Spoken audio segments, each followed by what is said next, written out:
सत्ता शक्तिकै हारमा यो सबै भयो। यो भाग धेरै भागै त्यस्तो छ। हिजो हाम्रो साई सिधु साहबको इन्टरभ्यू हेर्दाखेरि पनि 20,000सम्म भन्थ्यो, त अहिलेसम्म 1,000 पनि सुकुम्बासी आएनन् होइन दर्ता गर्न भनेको। के बुझ्ने हामीले होइन त शक्तिकै हारमा बनेका त होला नि।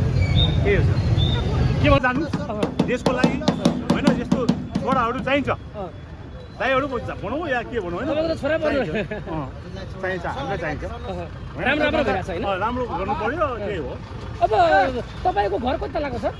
मेरो 4.5 तला 4.5 तपाईँको भन्दा नि बढी रहेछ नि त हुकुमबासी। 8 तला छ। तपाईँले त अब तपाईँलाई फलम खाइदिनु भयो उहाँले। अब त्यो त अब के भने होइन अब त्यो त पैसाको पहुँच हो सबै मान्छेले हाम्रै पैसा भए पनि 10 तला पनि बनाउनु सक्छ तर छैन हामीसँग त्यति। ए अनि मैले त्यो भनेको होइन। अब के सुझाव भन्यो अब त्यही त हो नि देश राम्रो बनाऊ त्योभन्दा राम्रो के चाहियो हामीलाई सपोर्ट छ भन्नुभयो होइन। तपाईँहरूको साथ सपोर्ट छ भन्नुहुन्छ।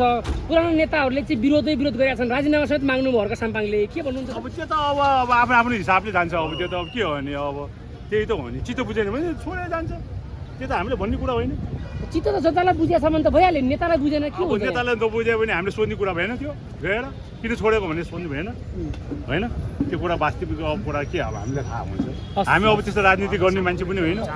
ल हर्क साम्पाङलाई तपाईँले के भन्न चाहनुहुन्छ? म त हर्ब सामान भन्ने मान्छे मैले त्यसको केही थाहा नै छैन मलाई भन्ने हो। चिन्नुहुन्न तपाईँ? त्यो हिसाबमा जहाँ जाँदैन म राजनीति तपाईँले हर्क साम्पाङलाई चिन्नुहुन्न भन्नु चिन्छु म टिभीमा देखेर चिनेको मान्छे त अब देखेको पनि छैन। कस्तो लाग्छ उहाँको श्रमका कामहरू चाहिँ? अब काम सफाइदेखि लिएर हेर्नु त राम्रो छ भन्थ्यो अब मैले त के थाहा अब त्योभन्दा बढी थाहा छैन। अब राम्रो लाग्न छोड्यो। अब राम्रो लाग्न छोड्यो भन्छ अब जनताहरूले अब त्यो त अब तपाईँले चाहिँ के गर्नुहुन्छ म भन्नु? त अब थाहा छैन त्यो त। हामी जनतालाई प्रश्न गरिरहेको म त्यो राजनीतिमा छौँ। जाने मान्छे होइन। मैले त अहिले 1-2 शब्द मैले तपाईँले भने हुनाले मात्रै यहाँ बोलिदिएको हो त्यति हो म। किनभने यहीँको बासिन्दा भएर हुना खास त म यहाँको बासिन्दा पनि होइन बागबजार हो म।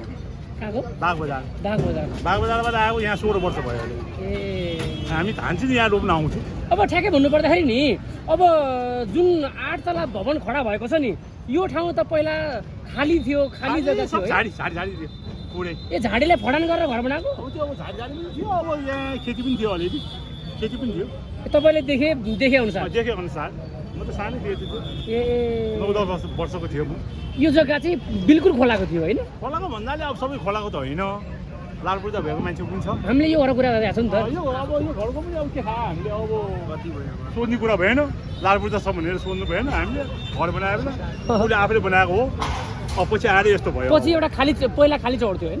खाली सर भन्दा उसको एक तला अब त्यो त मेहनतले बनायो उसलाई सोध्नुपर्छ अब त्यो हामीले के थाहा। ए 35-36 वर्षीय छोरीको नाममा छ यो घर। अब छोरीको नाममा राखा होला स्वास्नीको नाममा राखा होला छोराको नाममा राखा होला। अब त्यो त अब लुकीछुपी गर्नलाई जे नाममा पनि लाग्छ नि। त्यहाँ के प्रचण्डले आफ्नो मान्छेलाई सबै नाममा गरेछ भन्छ पैसा थुपारेको जति। अनि तपाईँले अब त्यो थाहा हुन्छ होला त त्यस्तै छ नि त अब। अनि उसले राख्यो भने त समातिहाल्छ। अनि सबैको नाममा आफ्नो मान्छेको नाममा राखिदिन्छ। अब यहाँ घर बनाएछ भानेश्वरमा छ भन्छ घर प्रचण्डको होइन घर छ भन्छ त्यहाँ अब हल्लाले सुनेको हो त्यो त हामीले देखेको त होइन नि। त्यसो त्यही त भन्यो नि।